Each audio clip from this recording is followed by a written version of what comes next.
Good afternoon. It's a pleasure to be with you today, and I kindly thank the organizers for this very kind invitation to share some facts and thoughts with you about chemicals in food packaging and what we as individuals, but also as society, can do about this. So this is a picture of our beautiful world that we live in. It's a photo taken here in Switzerland where I live. You can see here the view of a small village where I like to spend my vacations. But I've been to Japan, and I know that Japan is also very beautiful. It's a beautiful country, and I hope I can visit again. And I also enjoy very much the Japanese culture and your beautiful outdoors. And what I want to say is that our beautiful world, it sustains us and allows us to nourish ourselves, not only with these lovely views and the relaxing outdoors, but also by providing us with food. Nature really is fantastic in that way. So this is a snapshot from my kitchen. This time of year in autumn, there's so much fresh and healthy food to enjoy. And I do love cooking, of course, only if I have the time to cook. But sadly, our lives have become very busy. We're constantly rushing from one place to the next, running for work, running for social engagements, running to pick up the kids, take them home, feed them. It feels like in our everyday lives, we're constantly on the run. And this, of course, means there's little time to cook, to enjoy eating, and to enjoy nature. So the reality is that we depend on pre-processed and packaged foods. And this is what stores look like all over the world, where all of us shop. We have shelves of cans, beverage cartons, and plastic bottles, and plastic shrink wrapped around ultra-processed foodstuff that have little to do with natural and healthy foods. And indeed, packaged foods are everywhere, and they are a large part of our daily lives.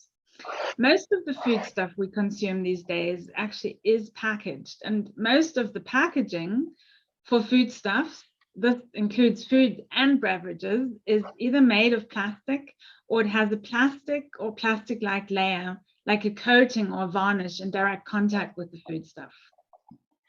So, for example, a beverage carton that I just showed you before, it's carton outside, but it always has a plastic liner on the inside, it's glued to the cardboard.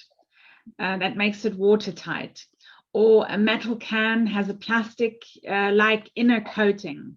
And also glass bottles and glass jars need closures that contain some plastic or plastic-like material.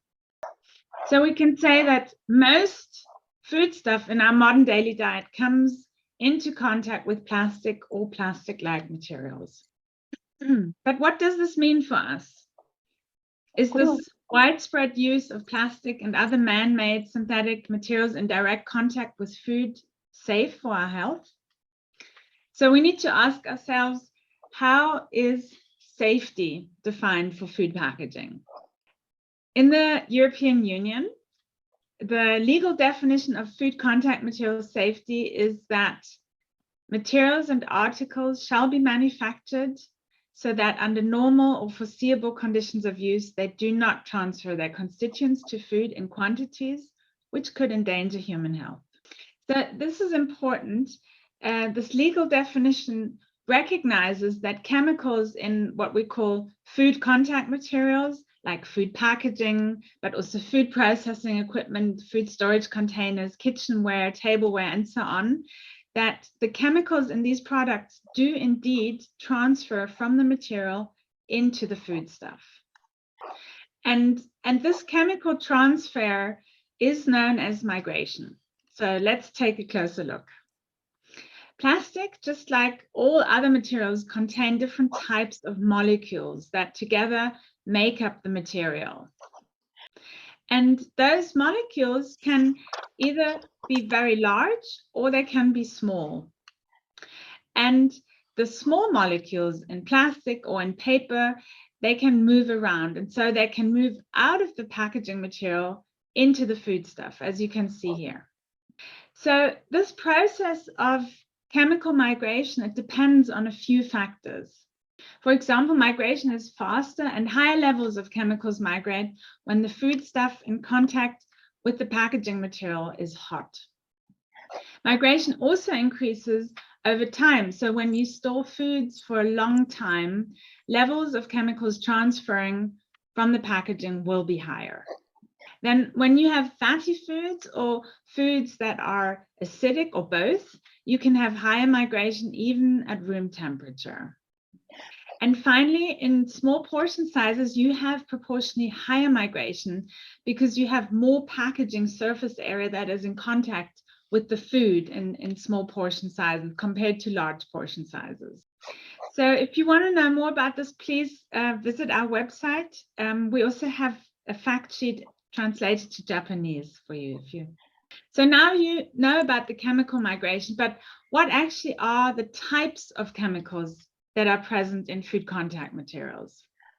And these types of chemicals are, of course, different for the different materials, but roughly speaking, we can distinguish two different types of chemicals, namely the intentionally added substances, which are used to make the food packaging.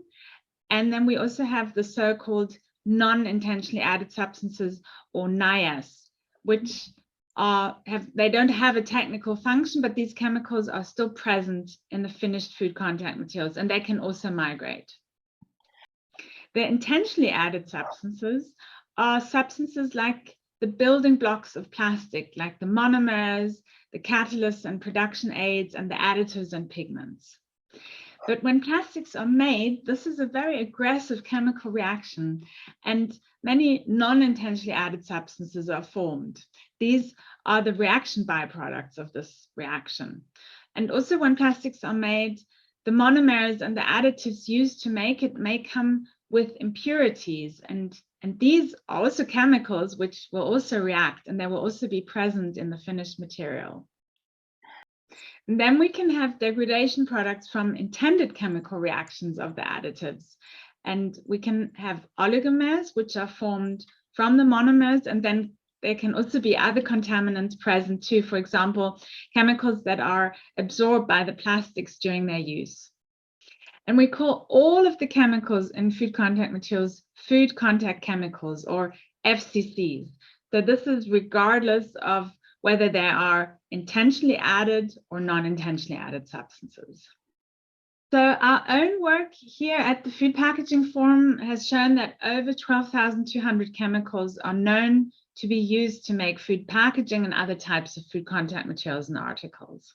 So the next question we can ask ourselves is, are these chemicals harmful? How do these chemicals affect health? To answer this question, we have to establish how regulators and scientists determine if a chemical can damage health. Basically, you assess the risk of a chemical to damage health. So, for example, if a chemical can damage DNA, then it would be considered a mutagen. Or maybe a chemical can cause cancer, then it's considered a carcinogen. The other aspect that a regulator wants to know is the levels at which people are exposed to a chemical.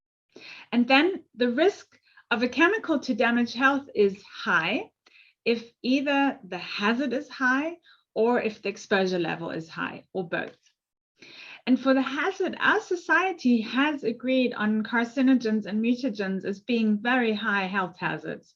So for chemicals with these types of hazard properties, actually no safe exposure levels exist.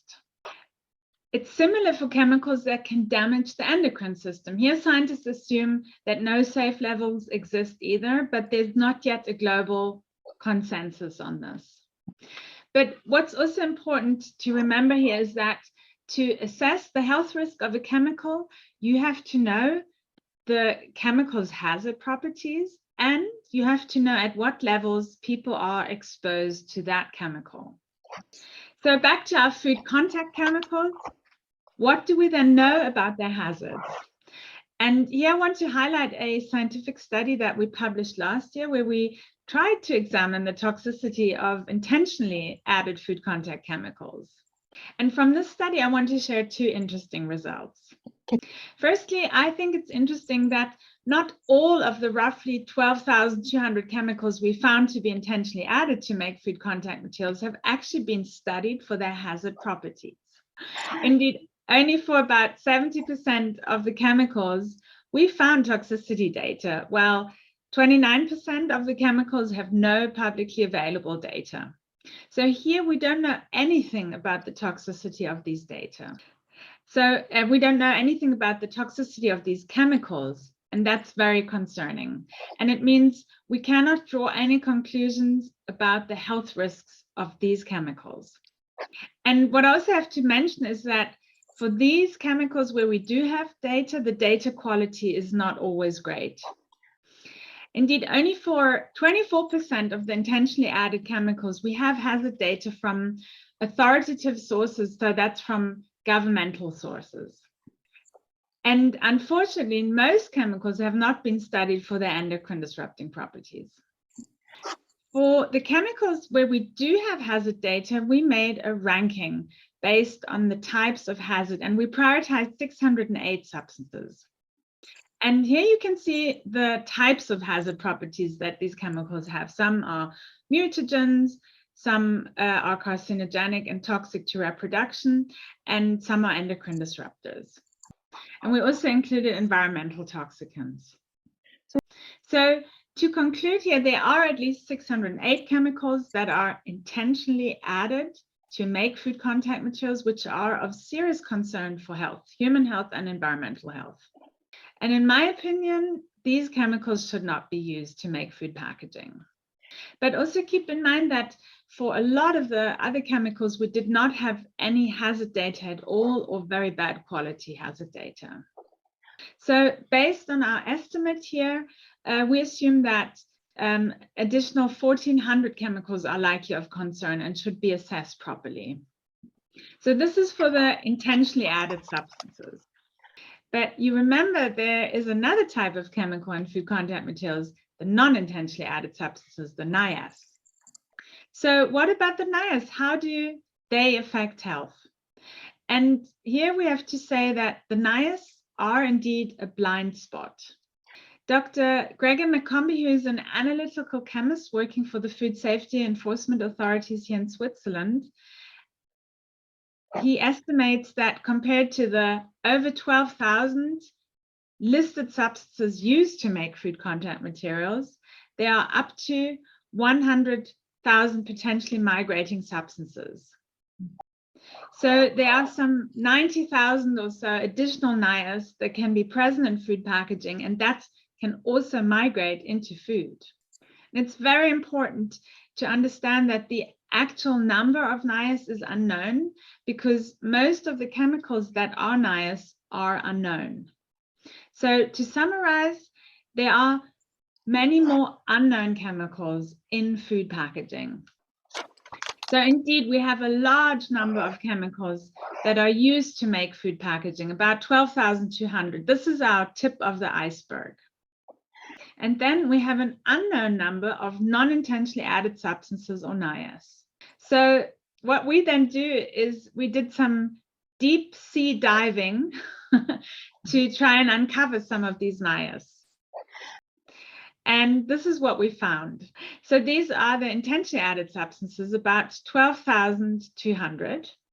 And these are the substances for which we have evidence that they are present in food contact materials, about 3,000 chemicals. And these most likely are NIAS, or they are intentionally added substances that we previously did not know to be used to make food packaging. And this overlap of these two, or the sum of these two, the intentionally added and the non-intentionally added, is about 14,100 chemicals. We call this the known food contact chemicals. So to recap, many chemicals are used to make food packaging, and many more are present in finished food packaging. And importantly, many chemicals are unknown and cannot be assessed for their health risk. So now I would like to go back to the legal definition of safety that I showed you at the beginning. You remember in the European Union, materials and articles shall be manufactured so that under normal or foreseeable conditions of use, they do not transfer their constituents to food in quantities which could endanger human health. So now we know about the constituents, and we know that there are many knowledge gaps. But we also see here that the safety definition, the legal safety definition, states that the constituents or food contact chemicals shall not transfer at quantities that could endanger human health. So the regulation assumes that there are indeed safe levels if there are low levels. And actually in Japan, it's exactly the same. So let's briefly look at a dietary intervention study that was carried out in Taiwan. A group of people older than 60 years were monitored for their blood pressure after drinking soy milk. And the soy milk came either from a beverage can or from a glass bottle. And the scientists measured the blood pressure before and after people drank the soy milk. And what they found was that the systolic blood pressure, so the pressure in your arteries when your heart is pumping, was higher after drinking from a can compared to drinking from a glass bottle. So what's the difference? The can has an inner lining, a plastic-like coating, which contained BPA, a very, very small amount of BPA, but it was about 20 times more than that was found in the glass packaged soy milk. So they found this effect in people that drank from the can compared to the glass bottle. But what's important here is that not only BPA migrated from the can, but also other chemicals, the NOAS, the non-intensely added substances. So it's plausible to assume that the effect that was observed in the study came from the whole mixture of all the chemicals that were migrating from the can liner. And we can see that mixture effects also matter in other contexts, especially when the developing fetus is exposed to mixtures of endocrine disrupting chemicals. In this Swedish study, a link was found between the intelligence, the IQ, and prenatal exposure to a mixture of EDCs. All of these chemicals were present at levels below the regulatory limits, so they were considered safe. And several of the mixture chemicals that were found in the study are used in food packaging. So to conclude here, it's important to understand that assuming low levels of chemicals migrating from food packaging into food are not automatically, they cannot be assumed to be automatically safe. It's simply not based on modern scientific understanding. And why? Because you can have mixture effects, as we just saw, and because you can have chemicals that are endocrine disruptors that can affect the endocrine system at very low concentrations. Importantly, if you have unknown or untested chemicals that migrate from food packaging into food, you simply don't know if they're safe or not. They may be safe or not, you simply don't know. And so you cannot determine safety using traditional risk assessment approaches where you have to have information on the hazard and on the exposure. And here I would like to refer to a scientific consensus statement that I published together with 32 other scientists a few years ago, where we discuss the unknowns and the knowns regarding the health impacts of food contact chemicals. And this is written for scientists, but also for non-scientific experts working in regulatory or in industry settings. So maybe of interest to some of you. So now I would like to take a closer look at what's been done in Europe to remove the hazardous chemicals, in particular the endocrine disrupting chemicals or EDCs from food contact materials, because I know that this issue is of specific interest to you. In 2020, 2 years ago, the European Union published 2 strategies as part of its Green Deal, namely the Farm to Fork strategy and the Chemical Strategy for Sustainability. And in both strategies, the Commission commits to removing hazardous chemicals from food contact materials, and it will do so by revising its food contact materials regulation. So this process is currently ongoing. Meanwhile, we at Food Packaging Forum have analyzed which of the food contact chemicals should be removed from their use in food packaging based on the European Union's commitments made in both of these strategies. And we published this study here on implementing the EU Chemical Strategy for Sustainability, the case of food contact materials of concern. And what we assessed in the study was which of the food contact chemicals that we know about from our previous work. You remember the two rings that I showed you earlier. Which of those chemicals have hazard properties that the EU wants to regulate more strictly, because chemicals with those hazard properties are very concerning for health and the environment. And so we analyzed the food contact chemicals for which we have hazard data, and we came up with this list of 388 food contact chemicals of concern according to the European Chemical Strategy for Sustainability. So let's take a closer look. 352 of these food contact chemicals are carcinogenic, mutagenic, or toxic to reproduction. 32 are persistent and bioaccumulative. 3 have specific target organ toxicity. 8 are persistent and mobile. And 22 of these are EDCs, they're endocrine disrupting chemicals. And now if you're wondering, those numbers don't add up to 388. Some of the chemicals have multiple hazard properties. But what's important is that we suggest that all of these chemicals should no longer be allowed to be used in food packaging. Also not in kitchenware, tableware, food processing equipment, and so on. So here you can see in which food contact material type we found the most chemicals of concern, also some examples of the chemicals of concern. And here you can see whether we know that this chemical is being used because we have measured, it has been measured. And here you know if it has been found to migrate.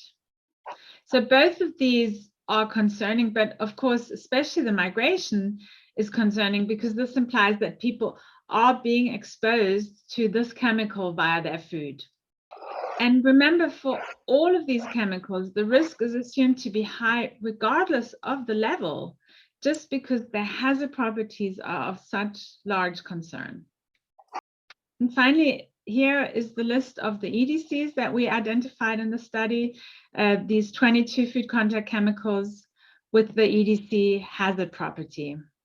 And for 14 of these, we found that they have been measured in food contact materials, and for 11, we found evidence of migration. So we have to assume here that people are indeed exposed to these chemicals from food contact materials. And of course, keep in mind that not all food contact chemicals have been tested for being an EDC, so there may be more that we don't know about right now. So what can we do? How can we reduce our personal exposure to food contact chemicals? Unfortunately, it's not so simple. We do know that reducing the consumption of packaged and processed ready-made foods helps to reduce certain chemical body burdens. Here's the example of a dietary intervention study that was published over 10 years ago in the US. And here's the setup of the study. You can see that participants' urine, so that the chemicals in urine were measured, I should say. And the participants' urine was sampled before the intervention, and then again during the intervention and after the intervention. The intervention itself was a 3-day period during which the study participants ate only freshly made unpackaged foods that had been prepared without the use of plastic packaging or any plastic kitchen utensils or plastic tableware. And here you can see that the study participants' levels of bisphenol A in the urine, they dropped during the intervention, but then they went up again afterwards. So taking care of what you eat and how you prepare your food really seems to make a difference. So we can conclude that consumer choice can indeed affect health because it may reduce your chemical body burden. But the reality is most often consumers have very little choice unless you make a huge effort. So why is that? Despite the facts about plastic being clear, there's such little change and people have such little choice when it comes to avoiding plastic food packaging. Why are plastics used so widely to package foodstuff? To understand this, we need to look at the functions of food packaging. The core functions of food packaging are to enable long-term storage, to keep pests out, and to prevent spoilage of the food.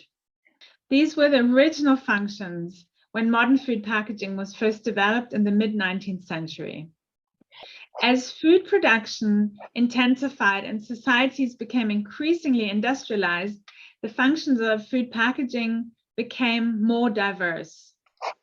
New functions included protecting the foodstuff from changes to its flavor or texture, like keeping oxygen out, keeping CO2 in, which can both affect the flavor, or keeping moisture out, which can affect the texture.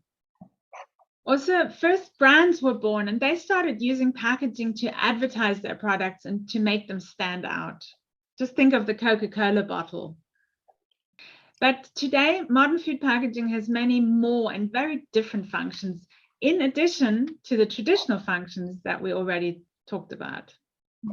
Modern food packaging must convey information to consumers. It must enable retail selling, and it must even enable creating a consumer experience, because this helps a lot to increase sales and makes companies profitable.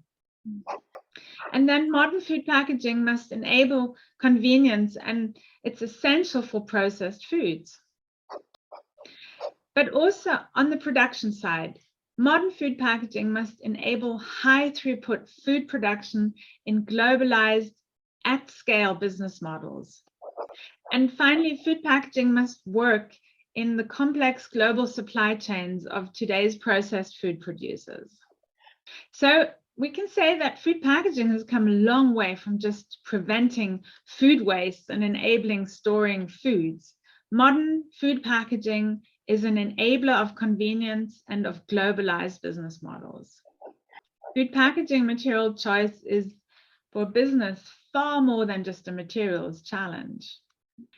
The material choice affects the profitability of highly profitable global food brands. And that's why it's so very hard to just switch from one type of packaging material to another.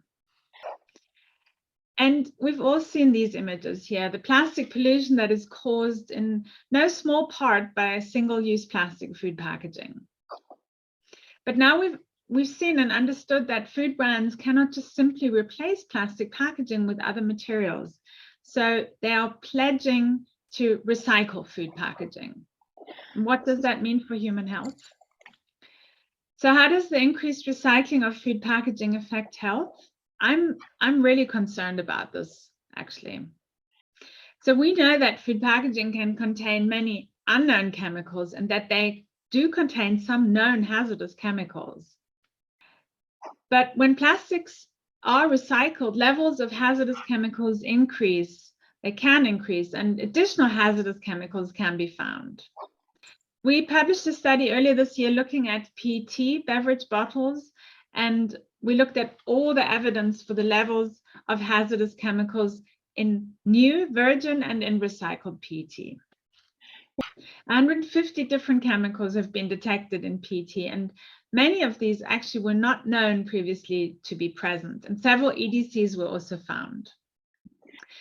So for some of these EDCs, actually the levels were higher in recycled PET, for example, bisphenol A, or for the phthalate DEHP. So even for PET plastic, which is a fairly simple plastic, there are unknown chemicals, and recycling seems to lead to higher levels of known hazardous chemicals. But it's also important to state that also the virgin PET plastic contains known hazardous chemicals that can migrate into food. So we actually made some fact sheets about the different food packaging materials, and I invite you to have a look at them at our website. But basically, the different packaging types have different properties when it comes to recycling, and some packaging materials cannot really be recycled endlessly. So you can see that here, these materials are non-permanent materials. And oftentimes there are combinations of different materials, which basically makes recycling impossible. Then here in the middle, you see the packaging types and materials that have limited recycling. And limited here means that during recycling, the materials are degraded and they lose their useful material properties. So new virgin materials have to be blended in. And then here you have the materials that are permanent materials, which means that you can truly recycle them indefinitely. But of course, this comes at a very high cost because you need a lot of energy to melt them and make new packaging. And this brings me to my last point that I want to make here. So we currently have two worlds that are very disconnected, namely the world of food contact that we have discussed a lot about today, and the world of the circular economy. The circular economy world is, of course, very important because it ultimately aims at decoupling economic growth from consumption and reducing resource and energy loss. And it promotes the reuse and the recycling of food packaging. But importantly, in this world, there's no focus on the chemical safety right now. And the food contact world, on the other side, it does indeed deal with chemical safety, also if there are many knowledge gaps and there's a lot of room for improvement. I think these two worlds must be connected, and that everyone promoting the circularity of food packaging really must start thinking about chemical safety. So to recap, the safety and the sustainability of food packaging are related. Aiming for recycling of food packaging back into food packaging only makes sense for some materials that are really inert. So for example, in Switzerland, where I live, the use of recycled paper and cardboard for food packaging is forbidden, simply because authorities have recognized that the safety cannot be ensured. And now you are probably asking yourself, so what can we do? What is the smart way forward? I think that we as society should work towards safe and sustainable food packaging.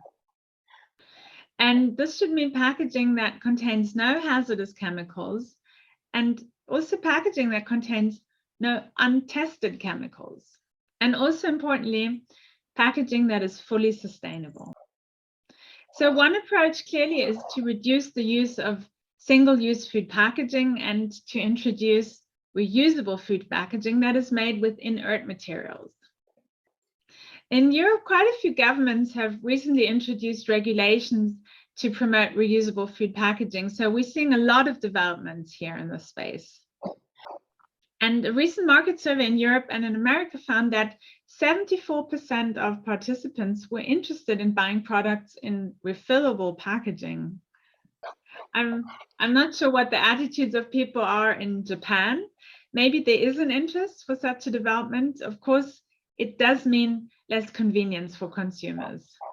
But I think and I hope that people are ready for making more conscious choices and for consuming differently, for becoming more aware of what they consume. And I do think we have to ask ourselves that when it comes to our own health, if it isn't worthwhile to have a bit less convenience and to cook our own food freshly from local seasonal ingredients, because that clearly is the best option in terms of reducing exposure to endocrine disrupting chemicals and also for reducing the impact on the environment. So in conclusion, food packaging is likely a relevant source of human exposure to EDCs and probably also for environmental EDC contamination. EDCs have been known to be an issue in food packaging for over 25 years. And still, change happens very slowly, and we and our children continue to be exposed. We also discussed that food packaging is very closely linked to how society produces and consumes food, convenience, processed, globalized business models. And finally, I think that removing EDCs and other hazardous chemicals from food packaging will require the action by all stakeholders, policymakers, industry, civil society, and academia. And with that, I'm almost at the end of this lecture. I want to share with you a photo of myself taken 14 years ago during my first visit to Japan and Tokyo at a shrine in Tokyo, where my host invited me to take this box, and there I found a piece of paper telling me my fortune. I have this piece of paper from this box on my desk, and I look at it every day because it has such a nice message that I want to share with you. So it's the best fortune, and because I like to believe that this is indeed my fortune, I'm hopeful that we together will manage to solve this difficult problem of EDCs in food packaging. And I hope that we can leave our beautiful world as beautiful as it is to the future generations. And down here, you can actually see my children. And I hope very much that they too will grow up to enjoy life and good health. And with that, I would like to thank my colleagues here at Food Packaging Forum for being such a fantastic team. It's such a pleasure for me to be part of this team. If you would like to learn more about our work at Food Packaging Forum, please come to our website. You can find a lot of information here. And with that, I thank you very much for your attention, and I thank my host for this very kind invitation, and thank you also to the translator for the great job. どうもありがとう。どうもありがとうございます。ムンケ博士、大変わかりやすく、食品包装についていろんな角度からお話をいただいて、しかも広い視野に基づいてリサイクルとの関係までお話しいただきました。どうもありがとうございます。では、ここから質疑応答のセッションに入りたいと思います。Q&A、ウェビナーの下の方にあります Q&A の方からご質問おありの方は書き込んでいただきたいと思います。では早速一つ目の質問を始めます。FCC に対して化粧品のように添加剤など使用される化学物質の表示を義務付けるべきだという意見もありますが、実現可能性についてどのようにお考えになりますか？ Thank you for that question. It's a good question. Yeah. It's actually been tried in Europe. About 12 years ago, I believe, there was an attempt from the parliament to make it a requirement to list all ingredients in food packaging. And there are two important barriers for that approach. The first is that companies don't like to reveal the list of ingredients because it's a trade secret.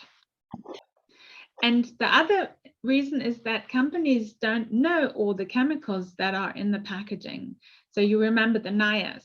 So even the plastic producers that make the packaging don't know the exact chemical composition of the material. So I think we need to keep demanding that. I agree. But what I think also needs to be done is we have to simplify the materials. はい。では次の質問です。文系博士のお話の中で、消費者が選択をすることが非常に難しい、食品容器包装を選択するのが非常に難しいというお話がありました。他方で、食品に対し食べるものに対して介入をする実験では、介入によって化学物質の暴露が減ったということだったんですけれども、具体的にはどういった介入がなされたのかご説明いただけますでしょうか。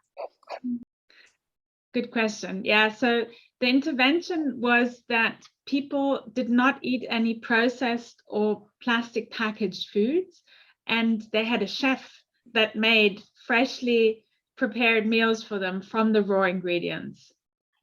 So it's this trade-off, convenience or time. You know, it just takes more time if you cook from raw ingredients. You have no plastic that you use, no plastic utensils, and like that you can take care of what chemicals get into your body. But of course, you need the time to live like that. Most of us don't have that time. はい、ありがとうございます。次の質問です。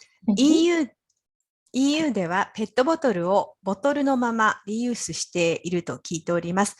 それはリサイクルとフードパッケージの世界から見てどう考えられますか？ Well, there's two different there's two different ways that PET bottles are recycled here. The one is actually not recycling, it's reuse. So some countries in the EU, like Germany, they actually reuse PET bottles a few times, which means they wash them and then they fill them again. And that works for like lemonades or Coke, things like that, where you have a flavor, and you always fill the flavored beverages into the plastic again. You can't have lemonade in the bottle and then refill it with water, for example, because you will taste the lemonade. So that just tells you the chemicals, the flavor molecules, they go into the plastic and they come out again. And so do the chemicals from the detergents that they use to clean the bottles. So I'm concerned about that.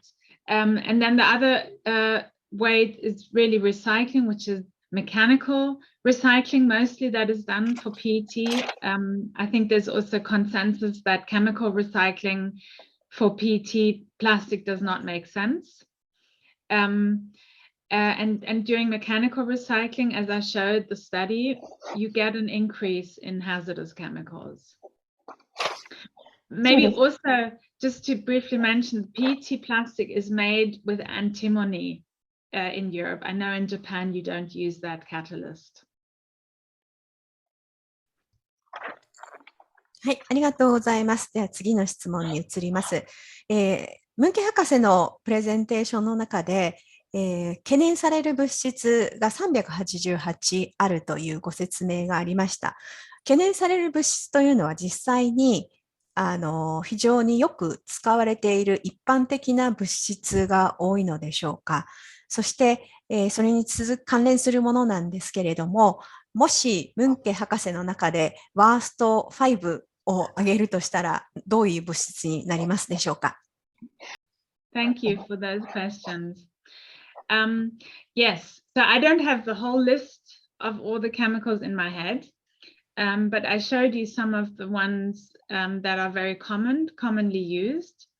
And I think my instinct would be to focus on those that are most widely used for prevention. So to remove the most widely used ones, and there, of course, styrene comes to mind. Styrene is the monomer for making polystyrene. Very, very widely used for food packaging.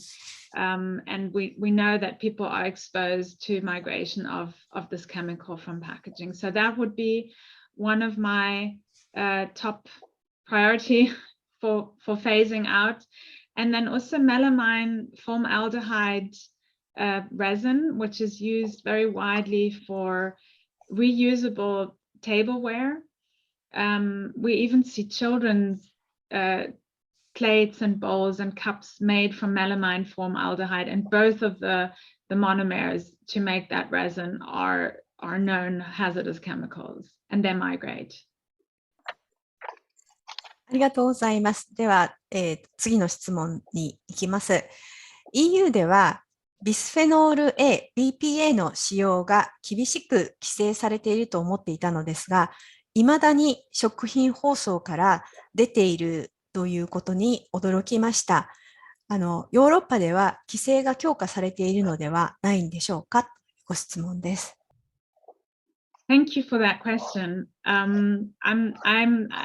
I can't speak on behalf of the EU government, but yes, it is correct. There are regulations for BPA. Of course, the question also always is the enforcement. How well are the regulations being enforced? And we do have some concerns about the enforcement.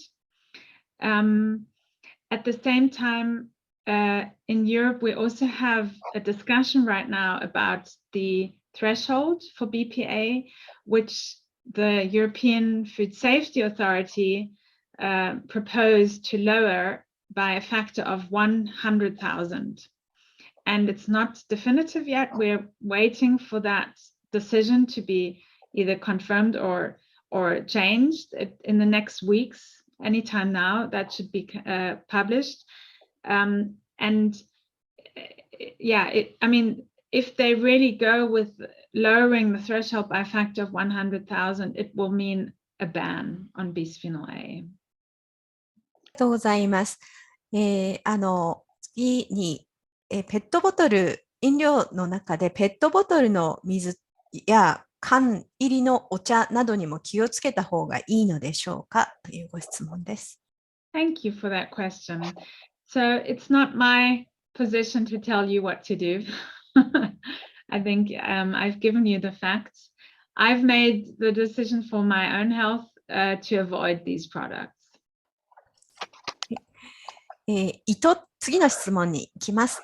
意図的に添加された物質にあるモノマーは、ポリマーになりそびれたモノマーということでしょうか。そして時間とともに熱や光でオリゴマーになるということですかというご質問です。Yes, thank you for that question. So the oligomers are always part of every plastic, but there's different manufacturing good practices to reduce the number of oligomers, but you will always have a certain amount of oligomers in plastic. はい、ありがとうございます。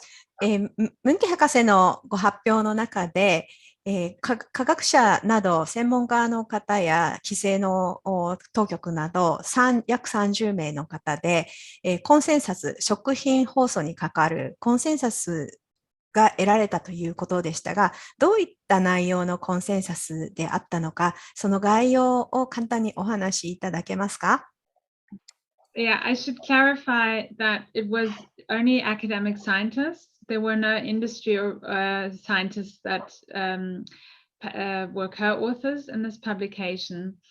And what we wanted to do was just to give an overview of what is known, like what are the basic facts. So for example, chemicals migrate from packaging into food. That's a fact. We've got 50 years of scientific research on that. Chemicals migrate in mixtures. That we can't always set the safe threshold for the chemicals that migrate, that there are unknown chemicals that migrate from food packaging. So those, I think that covers it pretty much. It's a while ago we wrote that paper, but I think those are pretty much the facts also that we talked about today. And then there are issues which require further investigation, further study. And I think that is definitely also the issue of non-thresholds for endocrine disrupting chemicals. There's a group of experts, of scientists who have repeatedly said you cannot set safe thresholds for EDCs, although they probably do exist, but they will be very, very low. And so that makes them practically not enforceable, like we see with BPA now. We've seen the proposal. And then there's a few other aspects, questions about how chemicals from food contact materials really then affect human health.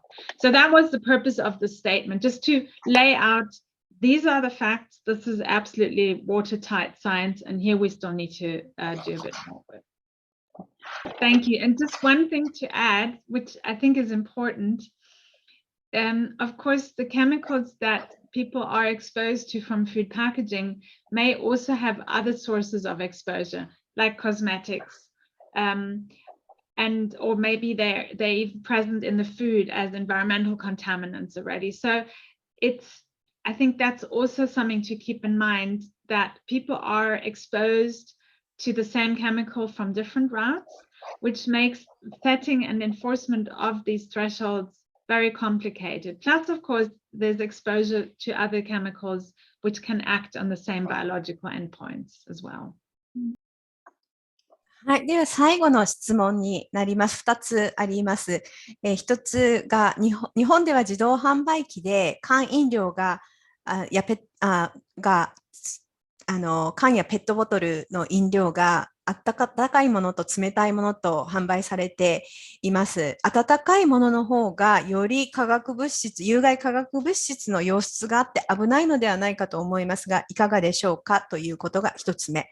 二つ目は、日本では、プラスチック容器に入ったものを、電子レンジで温めて食べるということが一般的にされているんですけれども、ヨーロッパでもそういうことは行われていますかということです。Yeah, thank you for those questions.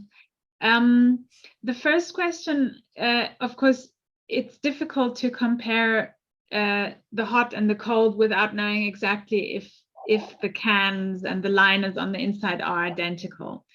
Assuming they are identical, I think the conclusion is yes, that the higher temperature will increase the migration. There will be faster migration and it will be at higher levels.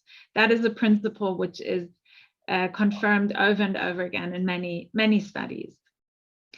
The second question is, yes, there's increasing consumption of takeaway food also in Europe.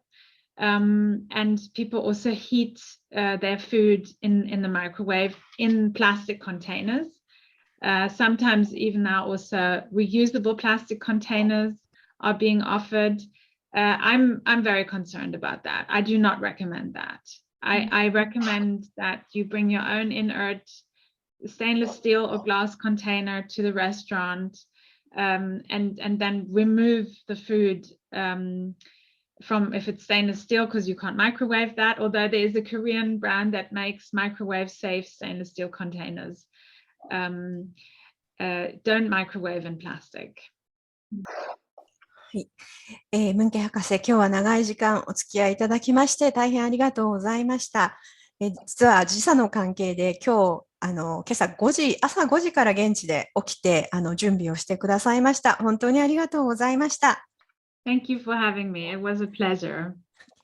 では、通訳サービスはこちらで終了になりますので、どうぞご退出ください。はい。では、今日、長い間どうもご参加いただいた皆様ありがとうございました。また来週の午後5時から今回のセミナーの続編として、食品容器の有害化学物質規制について、より専門的なセミナーを企画しております。今からチャットに、ご案内の URL を表示いたします。表示お願いいたします。大丈夫でしょうか。表示されましたね。はい。ウェビナー終わりますと消えてしまいますので、ぜひどこかにコピーをしておいていただければと思います。12月5日のセミナーでは、日本の専門家の先生方にもパネリストとしてご参加いただいて、ムンケ博士に欧州での規制状況のご講演後にパネラー同士での意見交換も行う予定です。時間の都合上、次回は一般の皆様からの質問はお受けすることはできないんですが、ぜひ、貴重な機会となりますので、ご参加いただけますようお願いいたします。では、本日終了後のアンケートが出ますので、ぜひご協力をお願いいたします。本日はどうもありがとうございました。